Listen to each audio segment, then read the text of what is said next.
这位女高中生正遭遇色狼骚扰，她吓得不敢反抗。这时候，一位肌肉猛男注意到了这一幕，他义无反顾地走了过去，一把抓住了那变态的手腕，大声呵斥这种无耻行径。女孩转过身来，眼眶含泪向猛男感谢，谢了个谢。猛男一愣，没想到眼前这女孩这么招人喜欢，脑子里全是浪漫的气氛。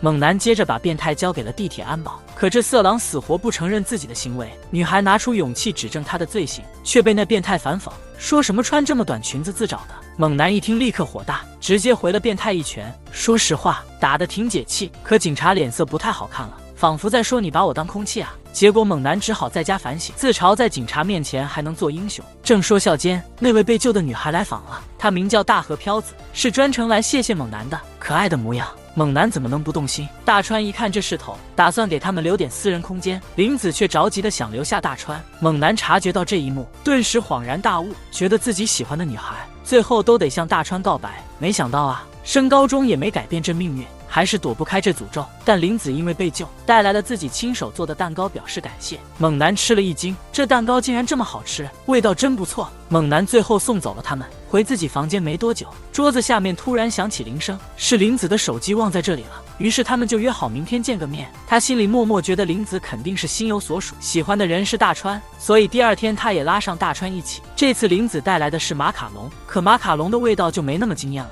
飘子坐在大川旁边，脸红的样子，红彤彤的，他就给他俩留了点私人空间，自己一人溜到厕所去了，拿冷水往头上一泼，清醒一下。心里想，林子既然对大川有意思，那就得帮他追追看。猛男就提出来，他还想再尝尝林子手艺的蛋糕，希望他下次还能带来。林子就答应了。回家的路上，大川说票子挺不错的，猛男听了直接懵了。大川第一次这么评价女孩子，猛男就更有动力要撮合他们了。这女孩急急忙忙跑过来，还想跟你要个联系方式。猛男长这么大，头回有女孩追着要他电话，他把手伸出去，飘子得到电话后乐开了花。第二天，猛男在房间里想来想去，他跟大川认识那么多年，大川总是女孩子们的焦点，却从没听他说过喜欢哪个女孩。他就想着要撮合林子和大川，决定亲自问问大川喜欢什么类型的女孩。可是问了半天，发现大川对这事儿真的一点也不上心。俩人就出去散散步。猛男问大川，你这么火，为啥不找个女朋友？结果大川说，就是懒得谈。正常不是越想越来劲吗？可大川就是懒，不过这不等于他对女生没感觉。这么一来，林子和大川在一起的可能性还是有的。第二天，猛男收到林子发的短信，告诉他蛋糕做好了。这下他更坚定了要把他们俩凑一对的心思。放学铃一响，猛男拉着大川去见林子，这回端上来的是巧克力味的。猛男还是觉得挺对胃口。大川站起身去买点喝的，猛男抓紧机会跟林子夸大川，提起小时候尿床的事，大川能笑出声，然后把两人裤子都打湿，不让猛男自己难堪。郊游的时候，猛男弄翻了饭盒，大川依然笑得震天响，接着把自己的饭分给了猛男。为了让大川显得更好，猛男不得不曝光自己的尴尬事。除了这些，他还告诉林子，大川目前单身。猛男尝出蛋糕的不同之处，原来林子特意加了点心思。他脸红红的问猛男，下次还能不能再做给你尝？猛男欣然应允。这会儿大川也回到了座位，飘子问猛男还能不能继续发短信交流。这事儿当然没问题，顺便让林子加上大川的邮箱。林子挥手说再见的时候，旁边工地的钢索突然崩了，钢架直往飘子那儿倒。紧要关头，大川把林子护在身后，猛男也是拼了命的顶住钢架，他催促他俩快跑。这时猛男心里通透了，自己只能冲上来顶钢架，在女孩心里当不了白马王子，当个救火队员也挺好，至少能保护林子。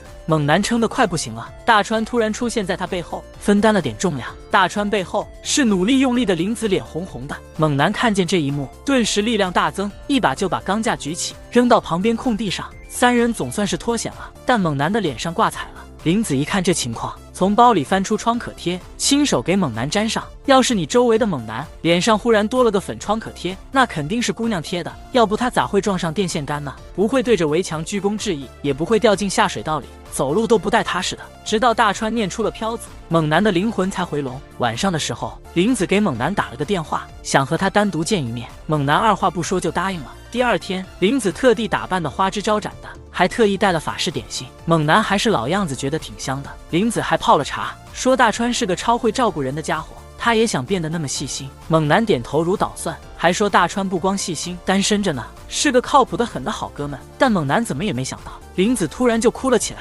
林子哭着找借口跑了，猛男就呆呆地站在那儿。他二话没说就冲到大川房间，问他是不是干了亏心事，不然林子一提起你咋就哭了呢？因为林子喜欢你啊。猛男一脸不可思议，大川这么个样，怎么可能没人喜欢？大川说你也挺帅的。林子亲口这么说的。那次给林子送手机，你上厕所的功夫，林子就拉着大川问长问短，说昨天你太帅了，谁看了都得动心。猛男还是半信半疑，说大川你走的时候，林子看着挺不开心的，只有咱俩在场肯定会手足无措，所以你就别赶我走了。猛男还是觉得有点不真实。大川说猛男根本就不懂得看人，以前那些喜欢过的姑娘们说起猛男来总是背后捅刀子。大川表态哪能跟那种背后说朋友坏话的人交往呢，所以这么多年来的表白统统没搭理。猛男感动自己有这么铁的哥们，但他还是不太敢相信林子会看上自己。这会儿大川妈喊着说林子找他，猛男就躲到床底下去了。林子跟大川倾诉，他感到自己像是被猛男拒绝了。猛男总拿大川的事儿说事，可他也不想就这么放手，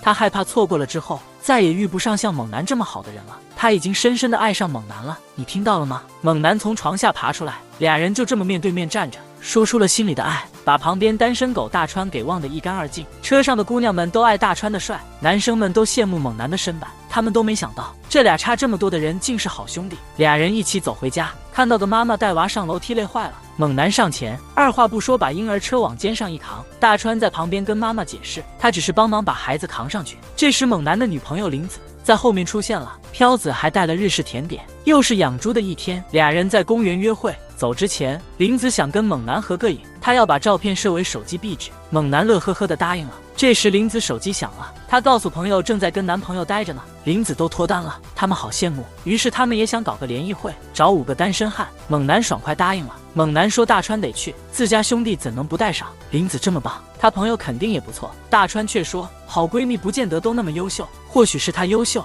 才会有人想跟她做朋友。第二天，伙伴们楼下就遇上了，姑娘们互相介绍，票子朋友好奇她男友，天天秀恩爱。姑娘们觉得猛男像棵大树，一起挤电梯上楼。飘子被杂物绊了一下，关键时刻猛男一把扶住了她。姑娘们都说猛男力大无穷，他一手开汽水，大家都惊了，边吃边聊，气氛很好，熟络起来。男生们却有点尴尬，姑娘们都盯着大川。林子朋友厕所好久不回，飘子朋友也去了，猛男跟着出来，转角听到吐槽怎么找这么个男友。猛男懂了大川的话，林子是好姑娘，周围不全是好人。朋友们笑嘻嘻出来，正好遇见飘子。林子哭着跟朋友喊帅就是帅，跑开了。猛男追出去了，拦住林子。飘子帮朋友道歉，听那话肯定伤心。猛男说没事，谢林子总夸他。猛男安慰下，飘子心情好点了，想回去继续聊，发现楼层没人了，火灾突然爆发了。就在几分钟前，这俩姑娘因为背后说猛男坏话，现在被困在滚滚烈火里出不来。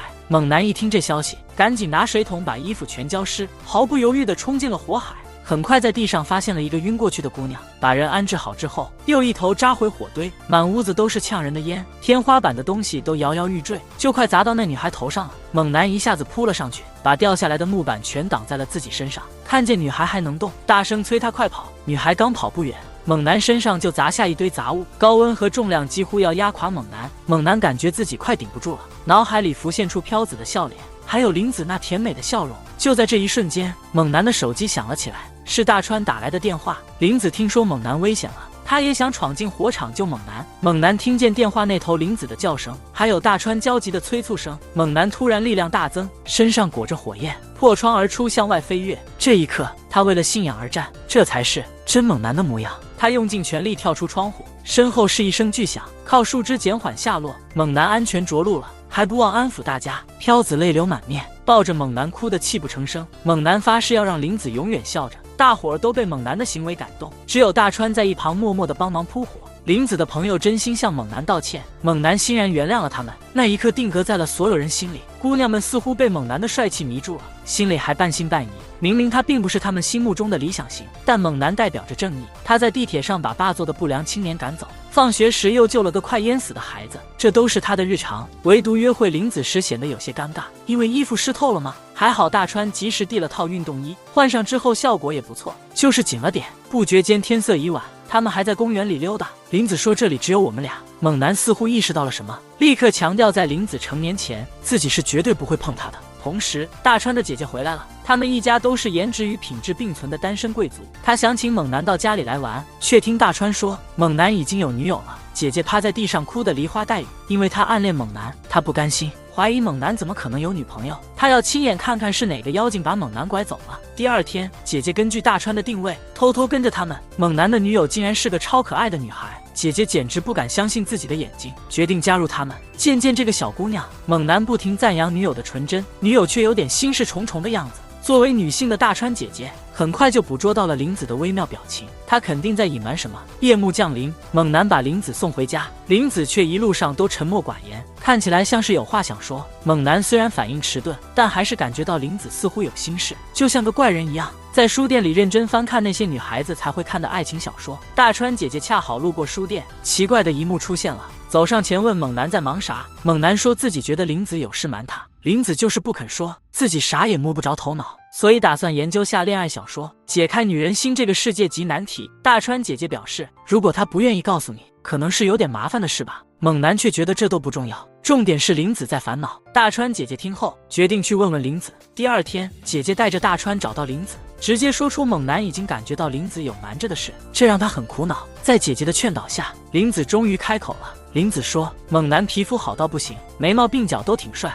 嘴唇性感的可以，我终于明白了，你是馋他的身子啊。林子希望跟猛男亲近一些，但猛男之前说过，在林子成年前绝对不碰他。林子认为自己打破了猛男的清纯期待，所以一直没敢说。姐姐知道她是个好姑娘，说猛男才不会在意这些，他喜欢的是你这个人，不管你做了啥，他都会接受你的全部。这番话让林子豁然开朗，向姐姐道了谢，冲向猛男所在的地方。大川问姐姐咋这么喜欢猛男，这得从小事说起。姐姐小时候又高又瘦，经常被拿来跟校门口雕像比，同学们的调侃让姐姐对做女孩子的自信丧失。直到和猛男一起回家的那次，她指着花店门口的马蹄花，说她和姐姐一样美。那些小话语却最打动人心，姐姐因此重拾了信心，从那时起就开始暗恋猛男。就这样，姐姐还以为猛男肯定会单身，还打算等猛男上大学时告白。在回家的路上，正巧看到猛男救了一只树上的小猫，听说林子在找他，猛男急忙往家的方向狂奔。这时候姐姐也意识到自己一直在努力隐藏感情，从未真正全力以赴地喜欢过猛男。果然啊，犹豫就意味着失败。同时，奔跑中的猛男追上了林子，并告诉他有烦恼就直说，不管什么事他都会保护林子的笑容。林子脸红地说。猛男一听，觉得这种事还是应该由男生主动，红着脸拉起林子的手。这是猛男第一次和女孩牵手，他紧张的手心都是汗，林子也脸红心跳。猛男故意放慢速度配合林子，两人都紧张的不行，手心里都是汗。猛男说以后想牵手就不必客气，希望林子也能放开来，想牵就牵，这样看着的我心里酸酸的。突然，林子停下了脚步，坦白说是故意打听到猛男的住址，手机也是特意留在他家的，因为他怕不创造机会就见不到猛男了。猛男感慨，林子为了能见他竟做了这么多。林子终于松了一口气，忍不住流下了泪水。猛男看到林子哭，自责的开始反思，曾在火灾现场誓言不让林子哭泣。林子急忙解释，这是因为高兴才流的泪，不算。大川姐姐看着猛男找到了幸福，走了。高铁一路向南，夜里的故事开始了。猛男敲开了大川的门，一脸严肃，有请托的事，那个能不能让我吻你一下？猛男这么说，因为今天跟林子第一次牵手，结果还是闹了笑话。他怕下次吻林子的时候不小心撞到牙，想找大川先试试。大川一脸冷淡，枕头不香吗？但我掌握不了那个感觉啊。大川说那你换人。猛男觉得那样对不起林子，大川急忙说不行。看到猛男居然准备了保鲜膜，有这个保障肯定没问题。猛男一本正经的准备，说作为男人要勇敢点，这操作让人哭笑不得。大川无力反抗，只能眼睁睁看着猛男靠近。就在这时，两个男生眼神狠厉，像是要来犯案似的，下秒就跪在猛男面前，求他加入学校的柔道社。看他们这么有诚意，猛男决定伸张援手，只要他们肯努力，1个月后的比赛要拿冠。这时大川提醒猛男，每天都练习，林子可能1个月见不到了。猛男跟林子道了个歉，林子倒没什么所谓，他希望猛男能为学校争光，也想见识他的柔道风采。猛男有点不好意思，只要林子想见，马上就到。得到林子鼓励的猛男，每天柔道馆刻苦训练，虽然大家都不是对手，但每次被摔倒都被猛男的斗志点燃，大家都劲头十足，直到深夜都在练个不停。猛男正打算回家，结果发现林子在外面等着。林子头上戴着朵小花，看起来挺可爱。林子直接开门见山，就是今天他偷偷跑到柔道馆外面，通过窗户偷看猛男的训练，还特地带了自己做的饭团来。就在猛男感动的要命的时候，远处黑暗的小巷里突然传来狗叫声，还看到了告示牌上写着有怪人出没。猛男吓得脸色都变了，感谢玲子给的饭团之后，立刻就护送他回家去了，还叮嘱玲子以后别来这么危险的地方。从那以后，玲子就只能发短信给猛男打气了。猛男比往常起得更早，练得更刻苦，在柔道馆也更认真的学习技巧，甚至在家里也不忘练习。那天晚上，玲子找到了大川，拜托他帮忙把点心给猛男带去。玲子怕自己突然出现会打扰了猛男。深夜的时候，猛男准备回家，大川递给他玲子做的点心，猛男一眼就认出是玲子的手艺。大川临走时还特别强调，玲子超级期待你的比赛，到时候要好好表现啊。猛男拿着点心，心里想象着玲子那甜美的笑容。这段时间，玲子一直在默默支持着他。比赛日子马上就到了，大川带着玲子来到柔道馆。猛男一看，直接拉着玲子的手走到队伍中间。就在这时，猛男的对手走上前来挑衅，他们曾在比赛中有过交锋。猛男还热心的介绍了自己女朋友。对手本想给猛男一个警告，但猛男根本不放在眼里，就开始嘲讽起来，说猛男忙着恋爱，肯定没时间练习。玲子被这种气氛吓到了，她想往后退躲远点，猛男却挡在她前面，开局2波暴击直接上。猛男比赛现场马上就到，日积月累的训练成果，加上玲子的那份加油劲，胜利肯定是咱的没跑了。猛男还不是稳稳的赢了，为学校也争了不少光。这样的猛男，爱都来不及。这服务员也太奇葩了吧，脸比辣椒还辣，摆出一副爷们的架子，就一背心短裤上阵，露出满身的肌肉。谁想到这风格顾客反倒喜欢，他们图的不是猛男本人，就冲他那身板去的。猛男怎么跑来打工了呀？就在前几天，玲子提前报备生日快到，希望猛男能陪自己过。猛男二话不说就答应了，回家赶紧找大川商量，一起来策划玲子的生日。听说定在号，大川直接就拒了，不过他还是帮猛男调整了安排。猛男为玲子准备的行程表号那天就定了，俩人头脑风暴商量了好久，最后方案终于敲定。可问题来了，猛男哪有那么多钱买礼物，只好去打工挣快钱，意外的混进了家咖啡店。这里都是健身达人的聚集地，顾客们对猛男的肌肉可真是情有独钟。到了晚上，回家的猛男被妈妈告知妈妈怀上了，猛男马上就升级当哥哥。可是自己在医院检查的时候，看见大川也在那儿，原来是大川爸爸住院了。猛男一听这消息，立刻就去敲大川家的门。大川看猛男那着急啊，知道他肯定有啥急事。可偏偏玲子生日那天正好是大川爸爸手术的时候，猛男挺想跟着大川去医院的，但大川坚持让他陪玲子过生日。大川就这么让他去陪玲子过生日，还跟他说就算猛男去了自己也高兴不起来。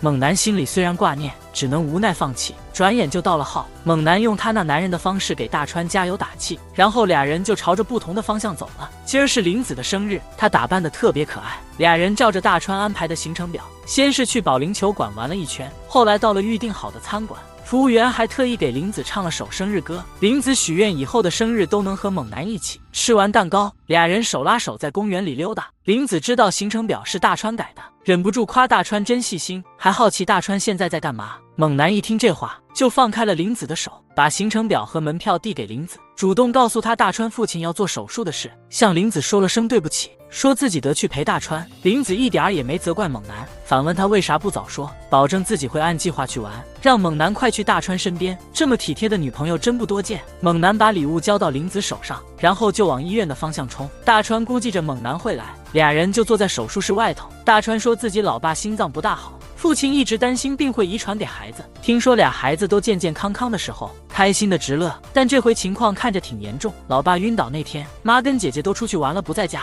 大川回来发现的时候，都不知道父亲啥时候倒的。大川自责不已，要是自己没出门就好了。猛男这才明白，大川不是不想告诉他，大川是因为自责才不知道怎么跟猛男说。猛男不知道该怎么安慰他，只能用手在大川背上轻轻拍打，给点心理支持。不知不觉间，手术终于结束了，医生宣布手术非常成功。大川的姐姐和妈妈急匆匆地赶到医院，劝大川先回家休息。就在猛男和大川准备离开的时候，竟然在医院的等待区遇到了玲子。他叠了一堆纸鹤送给大川的爸爸，听说大川爸爸手术顺利，玲子这才放下心来。猛男有点不好意思地向玲子道歉，玲子却一点都不介意。他说这个生日过得很特别，也很开心。看着猛男和大川亲密无间，大川禁不住赞叹，真是太好了。猛男简直就是球场上的门神，他一站在那，气场全开，足以吓退对手。别说是运球了，猛男有着灵巧的无影脚，如果猛男守门，你想进球那简直是白日做梦。只见猛男一把抓住足球，轻而易举地把球扔出，对方球员都不敢去截，只能干瞪眼看着球飞过。然后猛男一个人带球冲进球门，有了猛男这个守护神，班级赛事拿冠军简直轻而易举。课后，林子邀请猛男一起去滑冰，猛男说他从没玩过，结果滑得比任何人都好。猛男会的动作难度都很高，还引来了一圈围观的人。路上回家，林子告诉猛男他考试的时候答题卡填错了，明天得去补考。林子的朋友都说他学习成绩特好，猛男说自己成绩就没那么好了，可是大家都说猛男体育超棒，在学校为此拿了不少奖。林子听着有关猛男的事，说他也想和猛男去同一所大学，这样猛男每比赛一次他都能看。猛男问林子想考哪个大学，林子说他看中的是紫藤大学，不过如果能和猛男一起去的话，他觉得换个学校也无所谓。猛男让林子别因为他而改变志愿，他决心努力复习好，考到林子的学校。猛男回到家之后，马上就把书本一摊开，书本好像散发着一种威严的气势，让猛男都不好靠近。真是没办法，猛男只得去请教大川。大川一听差点跳起来，心里还挂念着那次意外的吻，身子都开始发抖。知道猛男想上紫藤大学才稍微放松，但是紫藤大学可不是那么好进的。猛男不接受这套，想到林子，他决定无论如何都要拼一把。大川最后答应帮忙。这时候飘子发来了消息，说不久后就有全国联考。猛男又问起另外2所大学的情况，大川觉得那些学校也挺难的，但至少比紫藤大学来的容易些。猛男还是不愿意放弃，就定了非紫藤大学不考。大川和林子决定一起辅导猛男。猛男的妈妈特别喜欢飘子，知道这么可爱的女孩是猛男的朋友，妈妈立刻买了好茶和漂亮的茶具，连洗漱用品都准备得妥妥的。林子只是喝了茶就走了。晚上吃晚饭的时候，猛男说票子明天还会来，结果第二天一大早，猛男就被妈妈打扫卫生的声音吵醒了。猛男一看表，才凌晨4点多，爸爸已经开始泡澡了，家里那些老旧的东西也换新了，连爸妈都穿得光鲜亮丽，在家里欢天喜地等林子来。林子很快就到了，本来2个人是准备复习的，猛男爸爸却没等打招呼，介绍自己说我是猛男的父亲。2个人正要开始学习，妈妈又进来了，还特意拿出了平时不吃的点心款待林子。猛男表示不服气，我们得学习呢，你出去吧。模拟考试时间一晃就到了，结果发现填答案填到最后竟然空了2行，自己竟然填错位了。这一下猛男心里慌得一塌糊涂，他赶紧在剩下的时间里把答案改过来，只是心里没底能救回几分。考试成绩公布了，紫藤大学那边直接把猛男判了个不可能。猛男失落的跟200斤的孩子似的。林子说紫藤大学实在太难了，他自己也没考上，但2个人可以试试一起冲刺自陶大学。紫藤大学那是肯定没戏了，那学校是不可能和猛男一起去的。一个女人抱着孩子狂奔，猛男在后头使劲追，猛男追过去只是为了还掉的鞋，那女人被猛男吓着了，所以才拽着孩子赶紧跑的。朴子挺佩服猛男的见义勇为，他说即使被猛男帮过的人喜欢上了猛男，自己也绝不会认输。猛男觉得林子对他有些误解，他跟林子解释自己并不是那么受欢迎的，真正受欢迎的应该是大川，他认为帅这点只有你和大川看得出来。林子这下就放心了。学校办了运动会，猛男被安排在班上最后一排当主力，班级环报了他的名，参加男女混合接力，因为这个项目分数给的高，相比班级整体更有希望拿奖。目标一旦确定，大家就开始练起来了。可是第3棒的女生不小心摔了一跤，脚受伤了，暂时不能跑，只能从班里再找人。最后挑了个不到1.5米的马里亚当替补。马里亚虽然个头不高，跑得也不快，但他只需把接力棒交到猛男手上，猛男那气势真让人有点怕。第2天，猛男直接请了个假，却意外在送林子回家的途中碰上了正解冻冰淇淋的马里亚。猛男直接上来就问他是不是在装病，马里亚急忙摇头否认，猛男这才信了，然后低头跟他说了声对不起，说完就转身往家走。马里亚心里那个愧疚啊，气喘吁吁的追上前，对猛男说了声抱歉，觉得自己跑得慢，拖了班级的后腿。猛男听了想起了林子，他就问马里亚想不想赢。马里亚当然是想的。猛男说那好，后天开始你就归我管，时间不多了。猛男这训练一开启，马里亚一见他那副模样，就以为他生自己的气了，使出吃奶的劲往前冲，这一慌不择路，手帕都掉了。猛男看在眼里，本想弯腰捡起来，马里亚却以为他在追自己，跑得更欢了，直到走投无路才停下来。他担心的以为猛男要找他算账，结果发现他只是来还手帕。猛男找到了逼出马里亚速度的秘诀，这招挺狠的。在猛男的不断追逐下，马里亚的速度不知不觉提上去了。时间飞快，转眼运动会就来了。猛男给马里亚加油，你只管往前冲，剩下的都交给我。比赛一开始，前面2棒跑得挺顺，轮到马里亚这棒，看着对方一个个超前，心里急了，结果没站稳，摔了个跟头。马里亚抬起头来，看到自己落后了好远，但他对上了猛男那双决心的眼睛。马里亚挣扎着爬起来，使尽浑身解数把棒交到猛男手里。猛男回了个肯定的眼神，猛男就像脱弦之箭直奔终点。他帮我们班赢得了接力赛和冠军，大家围着猛男欢呼雀跃。但猛男注意到马里亚一个人静静地站在边上，他竖起大拇指向马里亚示意好样的，那眼神里有种心动的感觉。如果你和男朋友约会，突然冒出个别的女孩，还当面给你男朋友送礼，这场女人之间的较量真是棘手。马里亚送来的毛巾猛男收下了，他一直用的是手帕。收到毛巾的猛男挺高兴，因为这是他第一次得到这样的礼物。听到马里亚第一次这么高兴，但他看到玲子有点不高兴，所以决定先走了。玲子知道马里亚和猛男一起参加了运动会，心里有点酸酸的。他忽然想起来找猛男是为了给他送手机挂件。猛男收到后特别开心，因为这是情侣专用的。玲子一回到学校，就和姐妹们分享了这件事。姐妹们让玲子要当心那个女孩，还有要采取主动，准备放学时在学校门口等猛男。同时，猛男向马里亚炫耀自己的情侣挂件，马里亚装作不在乎，嘲笑说用合照当壁纸还搞情侣挂件真是够了。猛男觉得这说明他们关系好，他提起包就走了。马里亚以为猛男生气了，想追出去道歉，结果不小心从楼梯上失足摔了下来，幸亏猛男接住了他。这时候大川出现了，看到马里亚脚扭了，猛男想扶他去医务室，但他太高了不方便。大川说让我来吧，但他也太高了。猛男说还是直接送他回家吧。大川看出了马里亚的小心思，他决定背马里亚回家。大川觉得马里亚挺有心机，马里亚开口说希望猛男能背他回家。没曾想玲子已经守在校门口，看到猛男正背着个女生，他立刻扭头，但猛男还是看到了玲子，便说先把马里亚送回去再去找脖子。玲子心里百般不是滋味，不过看到马里亚确实受伤了，也只能同意。第二日，马里亚约了猛男放学后见面，表明有事想跟猛男说。大川把这消息告诉了在校门等的玲子。玲子找到了鸡棚，却听见了这段对话：我敬佩你的品行，能不能请你做我的师傅？玲子终于松了一口气。猛男也注意到了躲在一旁的玲子，原来马里亚是敬佩猛男的品行。猛男安慰玲子，说自己并不那么招人喜欢，但是没人知道马里亚送的毛巾是情侣款，他只是想纯粹交个朋友。玲子也这么想，所以下次出去玩时，猛男邀请马里亚一同参加，一起去了白桃大学的庆祝活动，逛了一大圈，每人买了碗牛肉面。玲子怕热，就一直在吹，别人都吃完了，他还在吹。猛男看不下去，让玲子慢慢喝，然后和大川一起去集印章，留下了2个女生。玲子直接发问：你到底喜欢猛男的什么？马里亚被问得措手不及，他暗恋猛男的事情暴露了。原来马里亚是敬佩猛男的人品，只是好奇问了一句。马里亚不得不提起运动会的事，谈到猛男如何帮助他，这下触动了2人的共鸣，他们都曾经得到猛男的帮助。话一开就没完，到了第3天，大川直接问马里亚，喜欢一个人到底啥感觉？马里亚脸上微微一红，就跟你喜欢猛男似的。大川心里早就明白，直说马里亚的喜欢和自己不同。在大川的巧言令色中，马里亚终于爆了，不一样又能咋的？我绝对会找你算账的。放学时间到，猛男找上玲子，飘子说上次和马里亚玩挺好，朋友们都说喜欢猛男的风格。猛男腼腆的自称不受欢迎，让玲子别担心。玲子说有时会小担心一下。第2天，猛男给马里亚递了包饼干，说是玲子送的，还希望下回能一块玩。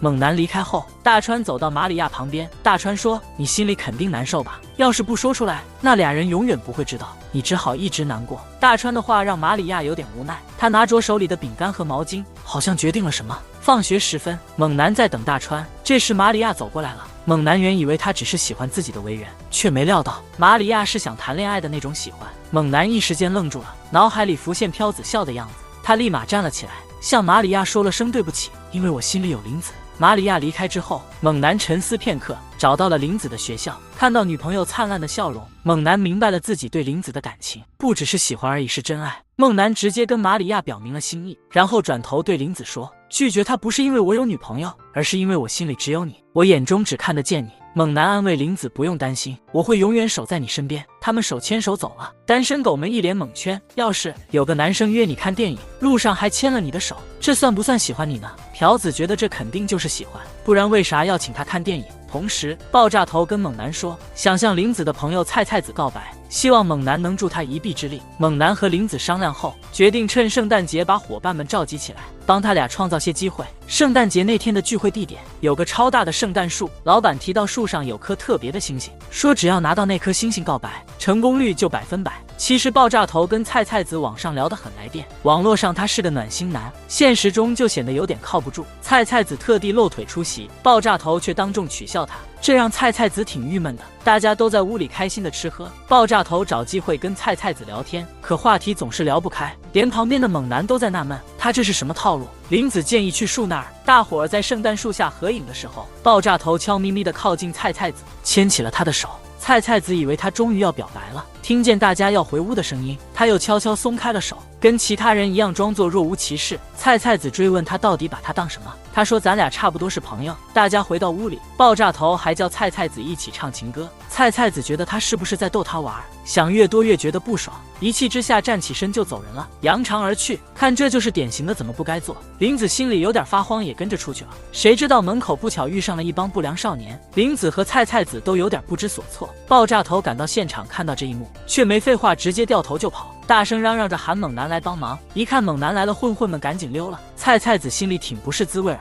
爆炸头竟然不自己上前帮忙，气得转身就跑了。玲子有点后悔想撮合他们的念头，跟菜菜子说了声不好意思。爆炸头还在那儿找借口为自己软弱开脱。正在这时候，菜菜子手机响了，是飘子打来的。玲子告诉他，爆炸头出了点状况。菜菜子急忙跑回来，结果看到爆炸头正往圣诞树上爬，掉下去了就让猛男再帮他丢上去。他一心想爬到最顶上去摘星星，就是想得到那颗满载祝福的心，好向菜菜子表达心意。菜菜子这才懂得了爆炸头其实是胆小，他不是在玩他，只是不知道怎么向他开口表白。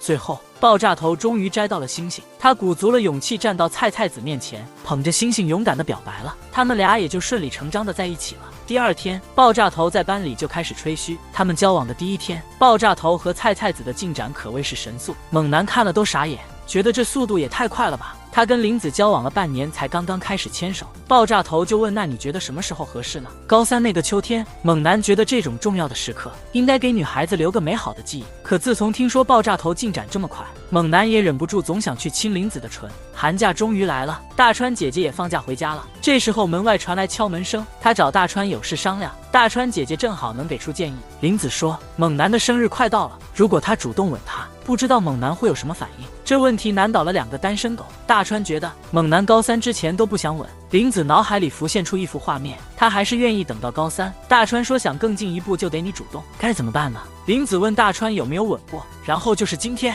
大川回想起猛男的霸道，猛男生日那天终于来了，朴子特意选了时刻给猛男打电话，送上生日祝福。他们还去了庙里祈福，因为今天不光是猛男生日，还是新年元旦。下午他们去猛男家了，猛男的房间还是老样子，俩人突然靠得很近，看样子就要吻上了。猛男妈妈突然进来了，说他和猛男爸要出去好几个小时，晚点才回来，嘱咐玲子不用着急。妈妈一走，又来了一帮子小伙伴给猛男庆生。猛男挺受欢迎的，小学同学也都记得他生日。伙伴们都走了之后，玲子拿出准备的礼物，是个小熊玩偶，猛男特别喜欢，他第一次收到这么个玩偶。玲子还做了蛋糕，是当初第一次见面时他送猛男的奶酪蛋糕。飘子带了16根蜡烛，蜡烛微光闪烁。玲子让猛男闭眼许愿，猛男闭眼的瞬间，玲子悄悄地凑近了，终于亲上了猛男。猛男许好愿后，展开眼睛，对羞红着脸的飘子说了谢谢，还一口气吹灭了蜡烛。看来猛男根本就没注意到自己亲了他。飘子有些失望，但看着猛男满是的品尝蛋糕时，还是觉得很开心。玲子走后，猛男来到大川的房间，分享了刚刚过生日的喜悦。大川说那是玲子亲了你，一语点醒梦中人。他瞬间想起玲子害羞的模样，感觉自己已经丢脸丢到太空外了。猛男里门而出，来到玲子家楼下，他问玲子是不是亲了自己，这么直字的发问让玲子有点不好意思。猛男恳求让自己重新来过，玲子闭上了双眼。雪花这此刻添加了不少氛围感。猛男蹲下身子，慢慢靠近玲子，轻轻地吻上她的双唇。此情此景，天作之合。两人含情脉脉的眼中只有对方的身影。猛男将林子抱入怀中，我会珍惜你的。下雪了，多想和你一起雪中漫步，却一不小心就白了头。这是我见过最强壮的萨产妈妈。飘子送给猛男妈妈从寺庙求来的护身符，妈妈很高兴，还说猛男出生时足足有斤两。林子说自己是早期儿，世子说自己是早产儿，体重都不足斤，就连猛男的一半都没有。还在保温箱住了好久。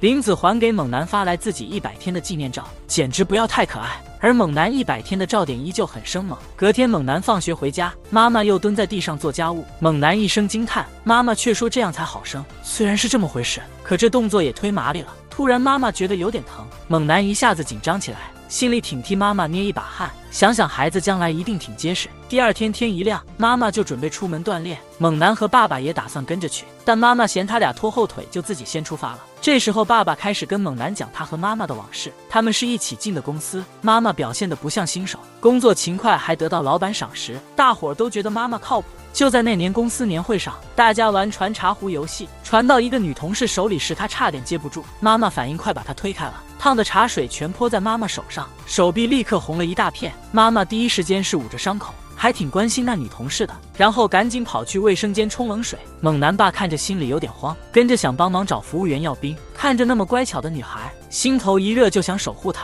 爸爸瞅着妈妈的随身物，明明也是个软萌妹纸，就在那一瞬间，爸爸心里蹦出想跟她共度此生的念头。就这样，在爸爸热烈的追求下，他俩终于走到一起了。同时另一头，妈妈走楼梯时碰上了另一个孕妇，两人互相打了声招呼，正准备各走个路，那孕妇突然感到头晕，身体一软，就要往楼梯下面栽。关键时刻，猛男妈妈挺身而出，扶住了那孕妇，自己却感到一阵疼，还好那孕妇只是贫血晕了过去，眼看就恢复过来了。就在那一天，放学后回家的猛男看到妈妈痛得在沙发上趴着，猛男和大川急忙把妈妈送往医院，妈妈却想起忘记带钱包，我马上回去取。俩人就在医院长椅上等着。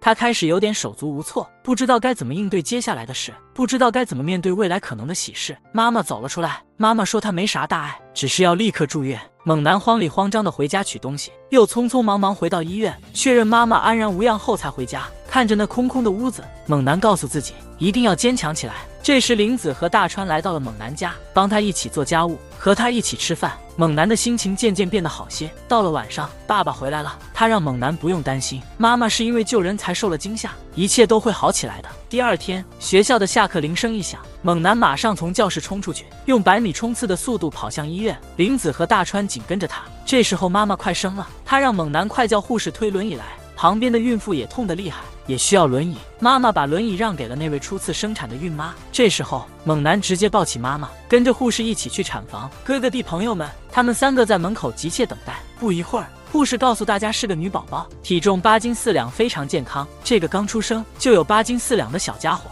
猛男的小妹叫冈田真希，真希是猛男的好心肝。猛男跟真希说，现在是2月天，2月里有个情人节呢，到时候呢，姑娘们可以把巧克力送给心上人。可咱猛男呀，从小到大呢，就领过邻居老奶奶的人情巧克力。反观大川，每年情人节都能收到满满的巧克力。大川觉得猛男今年有戏，心想林子会给猛男什么样的巧克力呢？大川说林子肯定会给猛男来个大手笔的，毕竟在林子心里猛男是头号人物。猛男心里又高兴又怕给林子压力，可想到可能要收到真爱巧克力了，他就在街上兴奋的手舞足蹈的。下课铃一响，同学们围着猛男，让他情人节那天组织活动。大川原本想帮猛男婉拒，可看他们那副没收过巧克力的可怜样，真是跟过去的自己一模一样。猛男答应了。转眼情人节就到了，大川的巧克力依旧堆满了柜子。放学之后，林子的朋友们带来了巧克力，第一次收到巧克力的男孩们个个感动的不行。猛男因为期待过头，一张口就是巧克力的。大家准备回家的时候，猛男想陪林子一起走，林子却说有事先走了。猛男心里空落落的，一路上心神不宁。突然间，猛男想起林子以前送过的巧克力，当时没留意就吃了，想着给林子买个限量版巧克力回礼。刚到家门口，看见林子就站在那儿，原来这才是林子的真心，是因为造型太独特没做好，好在情人节当天送到了。猛男高兴的笑哈哈的进了房间，忽然记起得好好感谢下林子。林子啊！猛男打开了盒子，盒子里居然是个做工精美的3层心形巧克力蛋糕，希望来年你也能收到那个对的人送的爱心巧克力。这姑娘一直在偷偷跟着猛男，毫无遮掩的她很快就被猛男给捕捉到了。猛男问他到底想干啥，女孩吓得一屁股坐地上了。他的信因为猛男的气场强大被吹进了河里。女孩说这信本来是想给大川的。猛男帅气一跃跳过了围栏，整个人跳入了河中。猛男把信从水里捞了起来，不经意间瞥见了信的内容。猛男突然想到，每年大川总能收到一封无名氏的信，所以是他发的呀。猛男对自己的冒失道了个歉，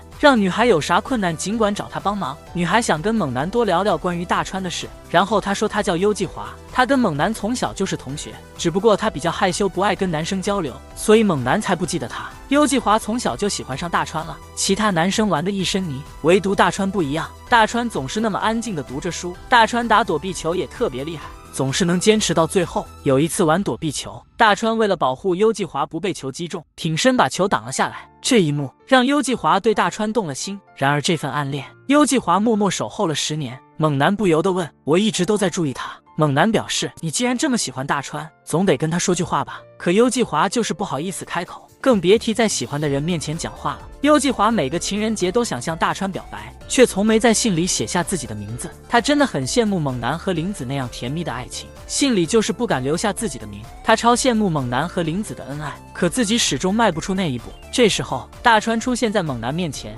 猛男一转身，幽继华人影都没了，但猛男感觉得到他还在，只是躲起来了。第二天，幽继华请猛男帮忙找机会聊天。大川一看见幽继华，就叫出了他的名字，还说咱俩从幼儿园就同校。这时候幽继华一憋大招：我喜欢你，我啥都不要求，就希望你能喜欢我。这炸弹把俩人都炸懵了，幽继华也是脸红心跳，羞得赶紧跑了。猛男追上去，看见幽继华栽了个跟头。幽继华原本以为大川不记得他，没想到他居然能叫出他名字，是冲动了头才说出那一番话。他俩又回到了原地，发现大川还在那等着。原来大川也反应过来了，幽继华就是那个神秘礼物女孩。大川还想再说啥，被幽继华打断了。他问大川讨不讨厌他，大川说不讨厌。幽继华又说你对我了解的还不够，所以现在别急着回答，了解一段时间后再说不迟。大川想了想就答应了。幽继华又开始怯场，猛男就像个信号塔，只要幽继华在10米内，他都能准确感知到。说好要和大川交流的，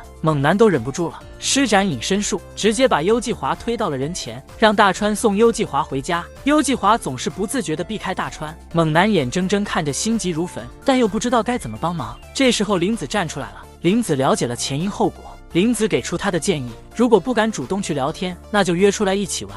大川二话没说就答应了。猛男问大川是不是真心的，大川说如果讨厌就不会参加。猛男觉得这主意好。幽继华第一次和喜欢的人出游，不知道该怎么打扮，就拉上玲子一起逛街，两人精挑细选。幽继华变身超可爱，在众人面前亮相，可一看到大川又僵硬了。猛男和玲子着急得很，幽继华脸红红的开口：咱们去动物园吧。动物园是幽继华的选择，因为小学时的一次郊游，大川在动物园里喜欢长颈鹿。那时幽继华知道，只有幽继华懂得麒麟是神话里的生物，但他从没告诉过大川，所以选择了动物园。你得告诉大川啊！可每次看到大川看到好看的鸟，幽继华想说话，却又羞涩地逃开。大家到了小动物区，猛男说玲子像小兔子，猛男说幽继华像小猴子。幽继华以为猛男在说他丑，听明白了是夸他可爱。幽继华向猛男道谢，误会了猛男的好意。这时候下起了雨，大家躲进室内。猛男鼓励幽继华，让他去找大川聊聊天。突然广播传来知识问答的比赛，幽继华邀请大川一起参加。比赛是2人1组的模式，猛男和玲子自然就牵起手。猛男这才反应过来，本来应该和大川一组的。大川主动抓住了幽继华的手，幽继华的脸瞬间就红了。你完了，你爱上了。比赛很快就开始了，猛男和玲子第一个题就出局了，幽继华却出奇制胜，带着大川过关斩将，最后赢得了胜利。大川夸幽继华知识真广，幽继华觉得像在做梦。这一天注定是他最开心的一天。可是第2天在学校，幽继华和大川说完话之后，眼圈红了。不讨厌真的等于喜欢吗？幽继华说大川真温柔，可能是因为温柔才陪他去动物园，因为温柔才对他笑。温柔的大川并不是真的喜欢他。猛男突然意识到，大川确实不讨厌幽继华，但也没说过喜欢。幽继华在失眠的夜里，总想着大川在干嘛，大川却不会这样想他。幽继华明白了，他们之间的感情距离好大，一个是暗恋了10年的默默无闻，一个是众人焦点的明星，这是大川能给的最温柔距离了。幽继华决定放弃，甚至觉得告白有点后悔，但他仍然感激猛男的帮忙。看着幽继华离开时掉的泪，猛男也懂得了，不讨厌不代表喜欢。放学之后，猛男把这些都告诉了大川，大川没有太大反应，只是说要去书店。林子知道后气愤地说：“暗恋这事儿也太苦了吧！细细想想，还是能找出开心的事。”果然，过了没2天，猛男又察觉到幽继华的身影，他打算好好跟幽继华说清楚，可就是追不上人家。真是的，还真有比猛男跑得快的。幽继华机智的藏进了女厕所，还好林子及时赶到。幽继华心里五味杂陈，又因为没法跟大川说上话而难过。这时候，幽继华收到了大川的来电，大川说要马上见面。幽继华连忙跑去赴约。猛男和林子在原地等消息。见到大川，大川给了幽继华一个礼物，是幽继华送巧克力的回礼。幽继华心里也舒坦了，他决定放手这段感情，能跟大川有交集已经很知足了。他衷心希望大川能遇到真心喜欢的人。幽继华向猛男表示感谢，若没他帮忙，他也认清不了这些。他们成了朋友。幽继华还送了大川一张有他喜欢的鸟的明信片。喜欢一个人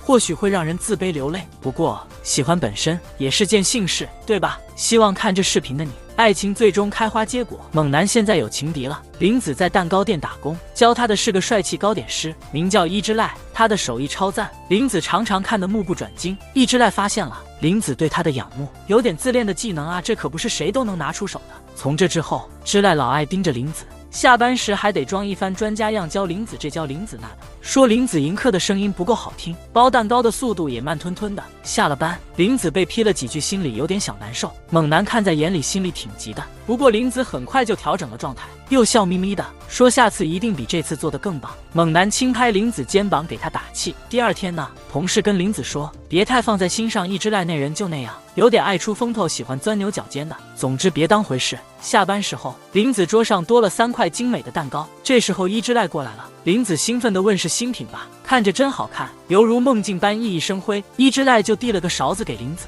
林子有点害羞，但还是想尝一尝。林子轻尝一口，真的跟想象中的一样细腻。他问伊之濑这蛋糕啥时候开始卖，之濑说不卖，之前店里卖过他的蛋糕，结果居然剩下了，他有点接受不了。林子说他会努力推荐给顾客的，自己买了带给朋友尝尝。林子这么上心，伊之濑觉得林子肯定是对他有意思，心里还暗爽了一下。猛男在店外偷偷观察林子，却听见有人亲热地喊他名字。在二地方一般都是亲近的人才会直呼其名，通常都是喊姓的，这男的居然直接喊林子。猛男这心里可不是滋味。大川说那你也叫林子不就得了。猛男心里有点小激动。大川接着说你要是能面对面叫林子，他肯定乐开花。这天收工，林子偷偷带给猛男一之濑亲手做的新款冰淇淋，就是这个小子。猛男心里想，一之濑长得一表人才，还有钱，还特能弄林子爱吃的糕点，这点他比不了。要是当年没支持林子去打工，就不会有这番事。但他看到林子笑得那么美，心想可能是自己想太多了，林子快乐就好，自己就期待能大声叫出林子的名字。猛男决定到糕点店露个面。伊之濑看出这位似乎是林子的熟人，